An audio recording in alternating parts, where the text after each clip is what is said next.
नाज़ो अपना सारा काम खत्म करके ऑफिस से निकल ही रहा था, तभी उसके पास जिन आती है और उसे बताती है कि उनकी एक इन्वेस्टर से मीटिंग है। पर नाज़ो बोलता है कि उसे घर जाना है। तो जिन बोलती है कि अगर ये मीटिंग नहीं हुई तो लेक जिंगलिंग रुक जाएगा, इसीलिए नाज़ो को रुकना ही पड़ता है। इसलिए वो जिनशी को मैसेज करके बताता है कि वो एक जरूरी मीटिंग में जा रहा है, इसीलिए वो नहीं आ पाएगा। अब यहाँ हम देखते हैं कि पहले से इन दोनों के रिलेशनशिप की बढ़ती दूरियां जिनशी को काफी परेशान कर रही थी। इतना सब काफी नहीं था कि जिन ने उसके मन में शक भी पैदा कर दिया था, और अभी शेयर्स वाली बात पता लगने के बाद तो वो बिल्कुल टूटी गई थी। इसीलिए वो एक फैसला लेती है और मैरिज एग्रीमेंट टर्मिनेशन का एक डॉक्यूमेंट बनाकर नानसो को मेल कर देती है। नानसो जब अपना काम खत्म करके उस मेल को देखता है तो वो एकदम शॉक रह जाता है और अपना सर नीचे करके बैठ जाता है। तभी उसके पास जिन आती है, जो देख लेती है कि जिनशी मैरिज एग्रीमेंट को टर्मिनेट करना चाहती है। ये देखकर वो काफी खुश होती है और बोलती है कि जिनशी काफी दिनों से तुमसे ऑफिस मिलने के लिए आ रही थी, पर तुम काम में काफी बिजी थे। मुझे तो लगा था कि वो समझ जाएगी तुम बिजी हो, पर ये तो बिल्कुल अनएक्सपेक्टेड ही हो गया। ये बोलकर वो नानसो के कंधे पर हाथ रखती है और उसे कंसोल करने की कोशिश करती है।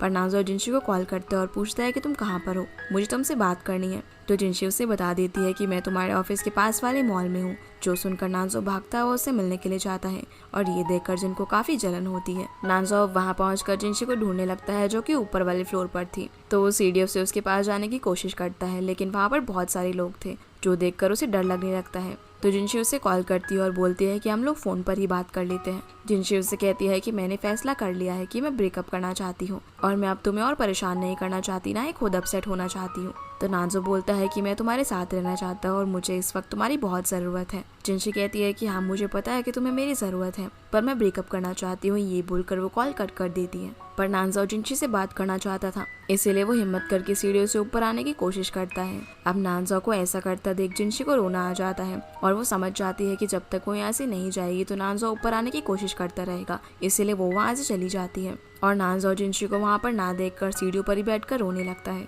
अब जब ये दोनों अपने अपने घर जा रहे थे तो रास्ते में ये दोनों एक दूसरे के साथ बिताए हुए मोमेंट्स को काफी ज्यादा याद कर रहे थे, चाहे सोते हुए, टीवी देखते हुए या फिर खाते हुए। अब इनके ब्रेकअप को कुछ दिन बीत चुके हैं और हम नानसो को कॉपीराइटेड ओनर से मिलते हुए देखते हैं, जहां वो उनसे कंपनसेशन का अमाउंट कम करने को बोलता है, पर वो ऐसा करने से मना कर देते हैं। इसलिए नानसो लेक जिंगलिंग पर काम रोक देता है। फिर वो जिन से पूछता है कि क्या वो आज रात फ्री है, दोनों डिनर करने के लिए चलते हैं। जो सुनकर जिन एकदम खुश होकर मान जाती है। डिनर पर जिन नानसो से कहती है कि तुम्हें अब जिनशी को भूलकर किसी ऐसी लड़की को ढूंढना चाहिए जो कि तुम्हें अच्छे से समझ सके और तुम्हें हर पोजीशन में सपोर्ट करे। पर नानसो उसकी बात को रोकते हुए पूछता है कि इतने सालों से तुम हमारी कंपनी में काम कर रही हो, तो फिर तुमसे इतनी बड़ी गलती कैसे हो गई। अब जिनको यहाँ पर पता था कि नानसो इस बार में बात कर रहा है, लेकिन वो अनजान बनने की कोशिश करती है। नानसो उसे कहता है कि उस एनिमेशन की जांच करना तुम्हारी जिम्मेदारी थी, तो तुमसे ये गलती कैसे हो गई कि वो कॉपीराइटेड है। पर जिन अभी भी अनजान बनने का नाटक करती है। नानसो कहता है कि हमारी एक फॉर्मर एम्प्लॉय से मुझे पता चला कि इस एनिमेशन की कॉपीराइटेड होने की इन्फॉर्मेशन उसने पहले ही दे दी थी, जिसे मैं देखना भूल गया था, और तुमने भी इन्फॉर्मेशन मुझसे जानबूझकर छुपाई। तो सच सच बताओ, आखिर तुमने ऐसा क्यों किया। जिन बोलती है कि ये सब मैंने जिनशी की वजह से किया, क्योंकि जब जिनशी नहीं थी तो तुम किसी भी चीज के लिए मुझ पर निर्भर रहते थे और तुम्हें कोई भी प्रॉब्लम होती तो सिर्फ मुझे ही बुलाते थे, लेकिन जब से जिनशी तुम्हारी लाइफ में आई सब कुछ उल्टा हो गया। नानसो बोलता है तो क्या तुम्हारी बेवकूफी की वजह से मुझे अपनी बरसों की मेहनत को रोकना पड़ा। ये बोलकर नानसो जाने लगता है तो जिन उठकर उसे रोक लेती है और बोलती है कि नानसो आई लव यू। नानसो कहता है कि हमारा रिश्ता बिल्कुल प्रोफेशनल है और क्योंकि तुमने कंपनी के रूल्स तोड़े हैं, इसीलिए जो भी तुमने किया है वो सब कुछ तुम्हें ही ठीक करना होगा। ये बोलकर वो यहाँ से चला जाता है। अगले दिन हम नानसो को देखते हैं, जो कि जिनशी को कॉल करके उससे बात करने की कोशिश करता है, लेकिन वो उसे कॉल नहीं कर पाता। दूसरी तरफ हम जिनशी को उसके नए घर में देखते हैं, जहाँ वो भी नानसो से बात करना चाहती थी, पर क्योंकि उसे पता था कि नानसो पहले कॉल नहीं करेगा, इसलिए वो उसे कॉल करके उसे अपना नया एड्रेस बताती है और कहती है कि तुम एग्रीमेंट टर्मिनेशन के पेपर मुझे यहाँ पर भेज देना। ये बोलकर वो कॉल कट कर देती है। जिसके बाद हम सू, जुआन और जिनशी को एक साथ में देखते हैं, जहाँ जुआन और सू से साथ में लंच करने को बोलते हैं और जुआन बताता है कि उसका एक दोस्त भी साथ में आएगा और उनके काफी रिक्वेस्ट करने पर जिनशी मान जाती है। नानसो और जिनशी से मिलने के लिए उसके नए एड्रेस पर जाता है, पर वहाँ वो देखता है कि जिनशी किसी और लड़के के साथ लंच पर जा रही है। नानसो यहाँ पर छुपकर इनकी बातें सुनता है, जिससे उसे पता चलता है कि ये लड़का जुआन का दोस्त है और ये दोनों एक दूसरे को पहले से जानते हैं। फिर वो इनका पीछा करते करते एक रेस्टोरेंट में पहुंचता है, जहाँ पर ये लोग साथ में लंच करने वाले थे। अब जब जिनशी यहाँ से सू को कॉल करती है तो उसकी कॉल पिक नहीं करती, इसलिए वो जुआन को कॉल करके पूछते हैं कि तुम लोग कहाँ पर हो, पर जुआन कहता है कि हम लोग बिजी है इसलिए नहीं आ पाएंगे, जिससे वो समझ जाती है कि ये इन दोनों का प्लान था उसे एक ब्लाइंड डेट पर भेजने का। इससे लोग काफी नाराज हो जाती है और चुपचाप टेबल और अपसेट हो जाती है। जिसके बाद घर जाकर नानजो एग्रीमेंट टर्मिनेशन के पेपर्स को साइन कर देता है। ये सोचकर कि जिनशी तो अब मूव ऑन कर चुकी है और वो लड़का भी उसका अच्छे से ख्याल रखेगा, इसीलिए वो उन पेपर्स को जिनशी के नए एड्रेस पर भेज देता है। एग्रीमेंट पर नानजो के साइन देखकर जिनशी को ये लगता है कि शायद नानजो भी मूव ऑन कर चुका है, पर दोनों एक दूसरे की फीलिंग से अनजान थे। फिर जिनशी एक लॉयर को कॉल करके पूछती है कि उनके फादर के नाम पे जो शेयर्स है क्या वो वैलिड है, तो लॉयर उसे बताती है कि हाँ वो बिल्कुल वैलिड है और वो जैसे चाहे अपने भाई के साथ उन्हें बांट सकती है। तो जिनशी अपने नाम के 5% शेयर्स को नानजो के नाम करके एक लेटर के साथ उसे उसके घर पर भेज देती है, पर नानजो उस पार्सल को खोलकर देखता भी नहीं, क्योंकि उसे ये लग रहा था कि जिनशी ने इसके अंदर एग्रीमेंट की कॉपी भेजी होगी, इसलिए वो उसे लॉकर के अंदर रख देता है। अगले दिन हम देखते हैं कि जिनशी को एक कॉल आता है, जिससे उसे पता चलता है कि उसका कॉमिक पैराडाइज स्ट्रीट 19 एक एनिमेशन बनाने के लिए सिलेक्ट किया गया है, जो सुनकर वो काफी खुश हो जाती है और कंपनी में मीटिंग के लिए जाती है। जिनशी जब वहाँ पर जाती है तब वो वहाँ पर कुछ एम्प्लॉयज को बात करते हुए सुनती है कि नानजो की कंपनी काफी मुसीबत में है, क्योंकि सारे इन्वेस्टर्स ने अपना इन्वेस्टमेंट उस कंपनी से विड्रॉ कर लिया है। जो सुनकर वो उनसे और इन्फॉर्मेशन बताने को बोलती है, तो वो स्टाफ उसे बताते हैं कि वो कंपनी कॉपीराइट इशू में फंस गई थी और उस इशू को सेटल करने के लिए उस कंपनी के ओनर ने अपनी सारी प्रॉपर्टीज को बेच दिया। जो सुनकर जिनशी काफी ज्यादा अपसेट हो जाती है और सोचती है कि नानजो इतने दिनों से ये सब परेशानियों से गुजर रहा था और मैंने इस कंडीशन में उससे ब्रेकअप कर लिया। अब मीटिंग में जिनशी कंपनी की सीईओ से बोलती है कि वो चाहती है कि ये एनिमेशन नानजो की कंपनी में बने, तो सीईओ कहती है कि अभी उनकी कंपनी की कंडीशन काफी खराब है। तो जिनशी कहती है कि मुझे उस कंपनी के ओनर पर पूरा भरोसा है, क्योंकि मैं पहले वहाँ पर काम कर चुकी हूँ। दूसरी तरफ हम यिन को देखते हैं, जो कि नानजो की कंपनी में काम करने के लिए मान गया था। फिर नानजो को जिनशी के कॉमिक पैराडाइज स्ट्रीट 19 का प्रपोजल मिलता है। तभी यिन उससे आकर कहता है कि हमें जिनशी को कंपनी में बुला लेना चाहिए ताकि हम उसके काम के बारे में और भी चीजें जान सके। पर नानजो कहता है कि हमें इस तरह क्रिएटर को परेशान नहीं करना चाहिए और अभी अभी हमने उसकी कंपनी का प्रपोजल एक्सेप्ट किया है। यिन कहता है कि अगर जिनशी यहाँ पर आएगी तो इससे आपका रिलेशनशिप और मजबूत हो जाएगा, पर नानजो उसे बता देता है कि हम दोनों का ब्रेकअप हो चुका है। इसी बीच वो सोचता है कि अगर जिनशी यहाँ पर आएगी तो उसे फिर से उससे मिलने का मौका मिलेगा, इसलिए वो मान जाता है। अगले दिन हम देखते हैं कि जिनशी वहाँ पर आकर यिन से मिलती है, तो यिन इसे देखकर बहुत खुश होता है और उसे हक करने वाला होता है, लेकिन जियांग उसे रोक देता है और बोलता है कि हमें मीटिंग करने के लिए जाना है। मीटिंग में जिनशी और नानजो एक दूसरे से बिल्कुल प्रोफेशनली मिलते हैं और हैंडशेक करते हैं। मीटिंग में जिनशी अपनी कॉमिक के बारे में सबको बताने लगती है, पर नानजो उसकी बात पर बिल्कुल भी ध्यान नहीं दे रहा था, वो तो सिर्फ उसे देखे ही जा रहा था। मीटिंग खत्म होने के बाद नानजो अपनी कैबिन में आकर आर्टिकल्स पढ़ने लगता है कि अपने एक्स को कैसे मनाया जाए, पर उसे कुछ भी समझ नहीं आ रहा होता। तभी वहाँ पर जियांग आ जाता है, जो कि उसे ऐसा करता हुआ देख लेता है। तो नानजो उससे पूछता है कि वो जिनशी को कैसे मनाए। जियांग कहता है कि आप उसे डिनर पर जाने के लिए पूछिए या फिर कोई ऐसी सिचुएशन क्रिएट कीजिए जिसमें आप दोनों अकेले हो और फिर आप उससे कहीं बाहर जाने को पूछो। पर नानजो को कुछ भी समझ नहीं आ रहा था कि वो ये कैसे करेगा। तब जियांग उसे कहता है कि शायद मैंने आपको ये नहीं बताया कि जिनशी अपने जूनियर के साथ काफी क्लोज हो गई है। जो देखकर नानजो गुस्से से भड़क जाता है और जिनशी को ढूंढने के लिए कैफेटेरिया की तरफ जाता है, जहाँ वो इनको जिनशी के साथ खाते हुए गॉसिप करते हुए देखता है। नानजो उनके पास जाकर पूछता है कि वो किस बारे में बातें कर रहे हैं, पर जिनशी उसे बिल्कुल इग्नोर कर रही थी। जो देखकर नानजो को गुस्सा आ जाता है और वो उनको कहता है कि उठो यहाँ से, 20 मिनट में हमारी मीटर आए। अगले दिन हम देखते हैं कि नानजो जियांग की एडवाइस मानकर जिनशी को लंच पे लेकर जाता है, जहाँ वो उसकी सारी फेवरेट डिशेस को ऑर्डर करता है। जो देखकर जिनशी सोचती है कि इसे अभी तक मेरी सारी फेवरेट डिशेस याद है। जिनशी बोलती है कि मुझे नहीं पता था कि तुम्हारी कंपनी इतनी प्रॉब्लम में है और मैं तुमसे ब्रेकअप नहीं करना चाहती थी। मैं तो तुम्हारी मदद करना चाहती थी, पर तुमने कभी मेरे उस लेटर का जवाब ही नहीं दिया। अब क्योंकि नानजो ने वो लेटर नहीं पढ़ा था, इसीलिए वो बोलता है कि हाँ तुम मेरी मदद कर सकती हो। जो सुनकर जिनशी सोचती है कि इसने तो मुझे थैंक यू की जगह कुछ और ही बोल दिया, और वो ये बोलकर चली जाती है कि जब भी तुम्हें मेरी हेल्प चाहिए हो तो बता देना। अब घर जाकर नानजो उस लेटर को पढ़ता है जिसमें जिनशी ने उसे थैंक यू कहा था उसकी हर मुसीबत में साथ देने के लिए, और उसमें लिखा था कि अगर वो चाहे तो उसके पास जो गो कंपनी के 5% शेयर है वो उसके नाम कर सकती है। और अब यहाँ जाकर नानजो को समझ में आता है कि शायद इस वजह से जिनशी को मिसअंडरस्टैंडिंग हो गई होगी कि मैं उससे शेयर्स की वजह से शादी करना चाहता था। तभी नानजो के पास जिनशी का कॉल आता है, जो उसे बताती है कि तुम्हारी मदर ने मेरे पास कॉल किया था और वो तुम्हारे पुराने घर में गई थी, जहाँ के लोगों ने उन्हें बता दिया है कि तुम अब वहाँ पर नहीं रहते हो, और उन्होंने मदर को तुम्हारा नया एड्रेस भी दिया है। तो नानजो कहता है कि क्या तुम फिर से मेरी एक बार मदद कर सकती हो, जिस पर जिनशी हाँ कह देती है और बोलती है कि आखिरी बार होगा। जिनशी अब नानजो के घर आती है और उसके पास अभी तक उन दोनों के फोटोज देखकर वो काफी खुश होता है। फिर जब मदर घर में आती है तो वो उन दोनों से पूछती है कि तुम अचानक यहाँ पर क्यों मूव हो गए। तो नानजो कहता है कि ये घर ऑफिस से पास है और जिनशी को भी ये जगह काफी पसंद है क्योंकि यहाँ आसपास काफी रेस्टोरेंट है। तो जिनशी बोलती है कि ये घर तो मिस जिन का है और हम लोग यहाँ पर रेंट पर रहते हैं। अब उनके अलग अलग जवाब सुनकर मदर को उन पर शक तो हो जाता है, इसलिए वो जिनशी से पूछती है कि पास में यहाँ पर कौन सा रेस्टोरेंट है, चलो कुछ खाने के लिए चलते हैं क्योंकि मुझे काफी भूख लगी है। पर जिनशी को तो इस बारे में कुछ भी नहीं पता था। तो नानजो बोलता है कि हाँ, यहाँ पर पास ही में एक बहुत अच्छा रेस्टोरेंट है, चलो हम वहाँ पर खाने के लिए चलते हैं। रेस्टोरेंट में मदर देखती है कि जिनशी और नानजो एकदम चुपचाप बैठे हुए थे। तो मदर बहाना करती है कि मैं आज काफी थक गई हूँ, इसीलिए मैं सोच रही हूँ कि आज तुम्हारे घर पर ही रुक जाऊँ। जो सुनकर नानजो कहता है कि हाँ हाँ बिल्कुल, क्यों नहीं। पर जिनशी उसे घूरने लगती है। अब मदर के यहाँ से जाते ही नानजो जिनशी को कहता है कि प्लीज तुम मेरी आखिरी बार मदद कर दो। घर जाकर जिनशी नानजो से कहती है कि अब हमारा ब्रेकअप हो चुका है और मैं अब तुम्हारे साथ एक ही रूम में नहीं सो सकती। जिनकी ये सारी मदर पास में खड़े होकर सुन रही थी। नानजो बोलता है कि मैंने आज ही तुम्हारा लेटर पढ़ा और मुझे लगता है कि तुम्हें मिसअंडरस्टैंडिंग हो गई है कि मैंने उन शेयर्स की वजह से तुम्हें प्रपोज किया था। तो जिनशी बोलती है कि हाँ, तुमने इसी वजह से तो मुझे प्रपोज किया था। अब इससे पहले कि नानजो कुछ बोल पाता, मदर यहाँ पर आ जाती है और नानजो को उनके साथ सुपरमार्केट चलने को कहती है। बाहर जाकर मदर नानजो से बोलती है कि मुझे पता है कि तुम दोनों का ब्रेकअप हो गया है, इसीलिए सच सच बताओ कि आखिर ऐसा क्यों हुआ था। नानजो बताता है कि पिछले कुछ समय में कंपनी पर काफी मुसीबतें आई, इसलिए मैं काम में काफी बिजी रहता था। तो जिनशी को ऐसा लगा कि मैं उसे नेग्लेक्ट कर रहा हूँ। मदर बोलती है कि हाँ बिल्कुल, उसे तो ऐसा लगेगा ही, तुम्हें उसके साथ रहना चाहिए था। फिर नानजो कहता है कि शायद उसे मिस जिन और मेरे रिलेशनशिप को लेकर भी मिसअंडरस्टैंडिंग हो गई। मदर कहती है कि ये बात तो मुझे पहले से ही पता है कि जिन तुम्हें पसंद करती है और उसने भी जरूर जिनशी के मन में शक पैदा करने के लिए कुछ ना कुछ ट्रिक्स यूज की होगी, इसीलिए तुम्हें उसे दूर रहना चाहिए था। फिर नानजो कहता है कि और उसे शायद ये भी मिसअंडरस्टैंडिंग हो गई है कि मैंने उसे उसके शेयर्स के लिए प्रपोज किया था। मदर नानजो से पूछती है कि क्या तुम मूव ऑन कर चुके हो, तो नानजो नाम ही जवाब देता है। इसलिए मदर कहती है कि अब मैं जैसा कहूंगी तुम वैसा ही करना। अगली सुबह अपनी मदर के कहने पर नानजो जिनशी का फेवरेट ब्रेकफास्ट बनाता है और उसकी बहुत केयर करता है, जो देखकर जिनशी को काफी अच्छा लगता है और वो मुस्कुराने लगती है। फिर वो उन दोनों को और करीब लाने के लिए कमर दर्द का बहाना करती है और वो जिनशी से बोलती है कि अगर तुम आज फ्री हो तो क्या तुम मेरे साथ हॉट स्प्रिंग चलोगी। अब इससे पहले कि जिनशी कुछ बोल पाती, नानजो हाँ कर देता है, जो देखकर जिनशी उसे घूरने लगती है। जिसके बाद ये लोग रिजॉर्ट पहुंचते हैं, जहाँ ये दोनों जब अपने रूम में जाते हैं तो रूम को काफी सजा धजा देखकर जिनशी को थोड़ा ऑकवर्ड लगता है।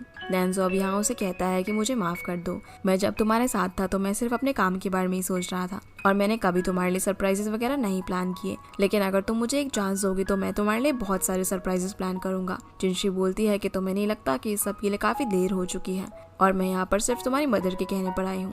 ये बोलकर वो यहाँ से चली जाती है। जिसके बाद मदर हॉट स्प्रिंग लेते हुए जिनशी को बताती है कि मुझे तुम दोनों के ब्रेकअप के बारे में सब कुछ पता है और ये सारी बातें नानजो भी सुन रहा था। मदर कहती है कि नानजो तुमसे उन शेयर्स के लिए शादी नहीं करना चाहता था, बल्कि वो तो अपने फादर की विल के लिए तुमसे शादी करना चाहता था, पर बाद में उसे सच में तुमसे प्यार हो गया और वो अब सच में तुम्हारे साथ रहना चाहता है। तुमने उसे लाइफ को जीना सिखाया है, लेकिन जब से तुम्हारा ब्रेकअप हुआ है तब से नानजो फिर से अकेला फील कर रहा है। ये सारी बातें सुनकर जिनशी को फील होने लगता है कि उसे नानजो के साथ नहीं छोड़ना चाहिए था और अब जैसे वो पानी से बाहर आ ही रही थी तभी उसका सर चकराने लगता है और वो वहीं पर बेहोश हो जाती है, जो देखकर मदर नानजो को पुकारती है। नानजो भी भागता हुआ आता है और जिनशी को वहां से निकालकर रूम में ले जाता है, जहाँ जैसे ही जिनशी को होश आता है नानजो कहता है कि मैं यहीं पर बैठा हुआ हूँ, अगर तुम्हें किसी चीज की जरूरत हो तो मुझे बता देना।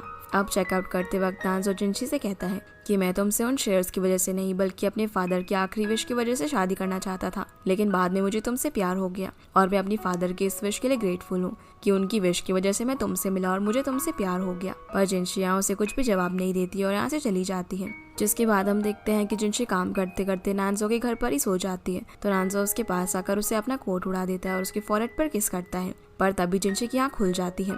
पर जिनशी उसका कोट वापस करके घर जाने लगती है, तो नानजो बोलता है कि मैं तुम्हें ड्रॉप कर दूंगा। जिनशी कहती है कि इसकी कोई जरूरत नहीं है, मैं चली जाऊंगी। तो नानजो कहता है कि अब तुम हमारी कंपनी के साथ काम कर रही हो, इसीलिए तुम ये तो एक्सेप्ट कर ही सकती हो। इसके बाद नानजो जिनशी को उसके घर छोड़ने के लिए जाता है, जहाँ पहुंचकर नानजो कहता है कि मैं उस वक्त तुमसे ब्रेकअप नहीं करना चाहता था, लेकिन कंपनी में काफी सारे इश्यूज चल रहे थे और मुझे लग रहा था कि मैं हार गया हूँ। जिनशी बोलती है कि तुम ये सारी चीजें मुझे अब क्यों बता रहे हो। नानजो कहता है कि क्योंकि मैं नहीं चाहता कि तुम मुझे और गलत समझो। मैं मानता हूँ कि उस वक्त मैं काफी सेल्फिश हो गया था और सिर्फ अपनी कंपनी के बारे में सोच रहा था, पर मैं ये भी नहीं चाहता था कि तुम मेरे साथ मेरी प्रॉब्लम्स को फेस करो और मैं तुम्हें खुद से अलग होता हुआ नहीं देख सकता और मुझे पता है कि तुम भी यही चाहती हो, इसीलिए हम फिर से शुरुआत कर सकते हैं। पर जिनशी ये कहकर चली जाती है कि मुझे अभी सोचने के लिए थोड़ा वक्त चाहिए। उसके जाने के बाद यहाँ पर जुआन आता है, जो कहता है कि मैंने तुम दोनों की बातें सुन ली। तो नानजो कहता है कि मैं जिनशी से बहुत प्यार करता हूँ जुआन कहता है कि हाँ मुझे पता है कि तुम उसका बहुत ही अच्छे से ख्याल रखोगे, इसीलिए गिव अप मत करना। ये बोलकर वो चला जाता है।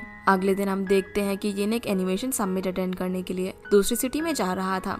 असल में नानजो ने उसे जानबूझकर वहाँ पर भेजा था ताकि वो ऑफिस में जिनशी के साथ टाइम स्पेंड कर सके, पर तभी उसे पता चलता है कि जिनशी भी उस समिट में गई हुई है। यहाँ तो उसकी चाल उस पर ही भारी पड़ गई थी। नानजाओ अब अपने कैबिन में जाकर जियांग से वहाँ के लिए एक फ्लाइट और होटल बुक करने के लिए बोलता है, जो सुनकर जियांग कहता है कि भला आप वहाँ पर क्यों जाना चाहते हो। तब नानजो कहता है कि जिनशी को भी उसके ऑफिस वालों ने वहाँ पर भेजा हुआ है। जो सुनकर जियांग सब कुछ समझ जाता है और भागकर उसके लिए फ्लाइट और होटल बुक करने के लिए जाता है। और बेचारा नानजो अपनी गलती पर काफी पछता रहा था।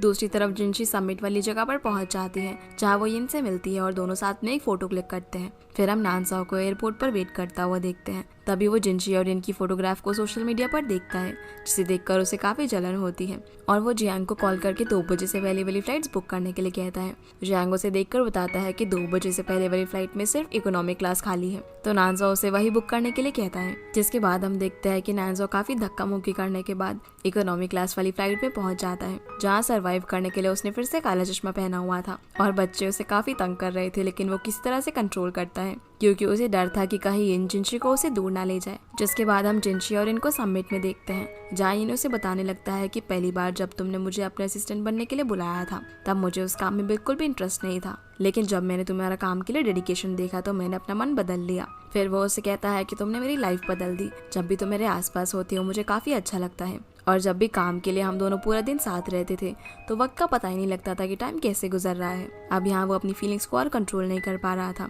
इसलिए वो बोल देता है कि जिनशी आई लव यू। जो सुनकर जिनशी तो एकदम शौक में उसे देखने लगती है, पर ये बोलकर वो हंसने लगता है तो जिनशी भी हंसने लगती है और वो सोचती है कि इन उससे मजाक कर रहा था और बेचारा इन तो ये सोचकर ही खुश था कि वो अपनी फीलिंग्स को उसके साथ कन्फेस कर पाया। तभी वहाँ फायरवर्क्स शुरू हो जाते हैं और वो दोनों उसे देखने लगते हैं। फायरवर्क्स देखते देखते जिनशी उस दिन के फाउंटेन शो को याद करने लगती है और सोचती है कि उस दिन शायद नानजो मुझसे कुछ कहना चाहता था। जो सुनकर इन कहता है कि तुम अभी भी उससे मूव ऑन नहीं कर पाई हो ना, और क्योंकि ये बात सच थी तो जिनशी अपना सर नीचे कर लेती है। तभी इन नानजाओ को उनकी तरफ आते हुए देखता है, इसलिए वो जिनशी को गले लगा लेता है। जो देखकर जिनशी कहती है कि तुम ये क्या कर रहे हो, तो इन उसे चुप रहने के लिए बोलता है। अब नानजाओ का तो उन दोनों को इस तरीके से देखकर मुंह ही लटक गया था, तो वो जिनशी को आवाज लगाता है। जैसे ही जिनशी पीछे मुड़ती है तो ये उसका हाथ पकड़ लेता है और बोलता है कि अरे वाह क्या कोइंसिडेंस है, मिस्टर नानजाओ आप भी यहाँ पर आए हुए हैं और वैसे हम दोनों मूवी देखने जा रहे हैं तो हम लोग यहाँ से निकलते हैं। ये बोलकर वो जिनशी का हाथ पकड़कर उसे ले जाने लगता है, पर जिनशी पीछे मुड़कर नानजाओ को देखती है और जब वो उसे अपने पीछे नहीं पाती तो वो इनसे हाथ छुड़ाकर नानजाओ को ढूंढने के लिए उसकी तरफ भागती है। अब उसे ऐसे करता हुआ देखिए मुस्कुराने लगता है क्योंकि शायद ये सब उसने जानबूझकर किया था। वहीं जिनशी अब भागते भागते नानजाओ को ढूंढने लगती है, लेकिन वो उसे कहीं पर भी नहीं मिलता। अब जब वो थक कर एक जगह रुकती है तभी नानजाओ उसके पीछे काफी सारे बलून लेकर आता है और उसका नाम पुकारता है। नानजाओ कहता है कि मुझे पता है कि मेरे साथ रहना बिल्कुल भी आसान नहीं है, लेकिन जब तुम मेरे साथ होती हो तो मुझे अपने अंदर काफी चेंजेस फील होते हैं। मुझे भीड़ भाड़ वाली जगहों से भी कम डर लगता है। नानजाओ कहता है कि मैं तुम्हारे बगैर एक दिन भी नहीं रह सकता। ये कहकर वो उसे आई लव यू बोलता है और अब जिनशी भी अपनी फीलिंग्स को और कंट्रोल नहीं कर पाती, इसीलिए वो उसे हक कर लेती है। जो देखकर वहाँ खड़े हुए सभी लोग तालियां बजाने लगते हैं। अगले दिन नानजाओ यिन को अपने ऑफिस में बुलाता है और उसे कहता है कि मुझे तुम्हारे और जिनशी के प्लान के बारे में पता चल गया था। यिन कहता है कि मेरा प्लान ये तो आपको जिनशी से दूर करना था, और उसके प्लान बी के बारे में हमें एक फ्लैशबैक से दिखाया जाता है जहां हम देखते हैं कि समिट में जब यिन ने जिनशी को हक किया था तब उसने उसे कहा था कि मैं सच में तुमसे प्यार करता हूँ, लेकिन मैं तुम्हें नानजो से मिलाने में मदद करूंगा। और वहाँ उसने जो कुछ भी किया वो उन दोनों को जानबूझकर भड़काने के लिए किया था ताकि उन दोनों की फीलिंग्स बाहर आ सके। जिसके बाद नानजाओ जिनशी को अपने रूम में बुलाता है। जैसे ही वो वहाँ आती है तो नानजाओ उसे हक कर लेता है। जो देखकर जिनशी बोलती है कि हमने तो डिसाइड किया था ना कि हम अपने रिलेशनशिप को ऑफिस में सीक्रेट रखेंगे, तो क्या हमें इस रूल को चेंज कर देना चाहिए। नानजाओ कहता है कि अपने ही बनाए हुए रूल को चेंज करने का मतलब है कि अपने गाल पर थप्पड़ मारना। जो सुनकर जिनशी थोड़ी नाराज हो जाती है और वहाँ से जाने लगती है, तो नानजाओ उसे खींच के टेबल की तरफ लाता है और उसे किस करने लगता है। इसी बीच जिनशी का हाथ गलती से एक रिमोट पर लग जाता है, जिससे उनके कैबिन के कर्टेन्स खुल जाते हैं और सारे एम्प्लॉयज उन्हें किस करते हुए देखने लगते हैं। अब जैसे ही जिनशी आँख खोलती है तो देखती है कि सभी लोग उन्हें देख रहे हैं, तो नानजाओ को दूर कर देती है और ये दोनों शर्मा कर पीछे मुड़ जाते हैं। तभी इनके पीछे जियांग आता है जो ऑफिस का छठा रूल हटा देता है और कहता है कि अब से कोई भी किसी से भी रिलेशनशिप में आ सकता है। अब कहानी 6 महीने आगे जाती है जहाँ पर हम देखते हैं कि नानजाओ को लेग सिंगलिंग के लिए एक अवार्ड मिलने वाला था। तभी नानजाओ की आवाज आती है जो कि जिनशी को प्रपोज करने की प्रैक्टिस कर रहा था, पर क्योंकि उसके रूम में लगा हुआ स्पीकर ऑन था इसीलिए उसकी बातें सभी को सुनाई दे रही थी। जो देखकर जिनशी भागते हुए उसके पास जाती है और स्पीकर बंद कर देती है और उसे बोलती है कि ऐसे भला कौन प्रपोज करता है, एक अवार्ड सेरेमनी है, मैं तो ऐसे प्रपोजल को बिल्कुल भी एक्सेप्ट नहीं करूंगी।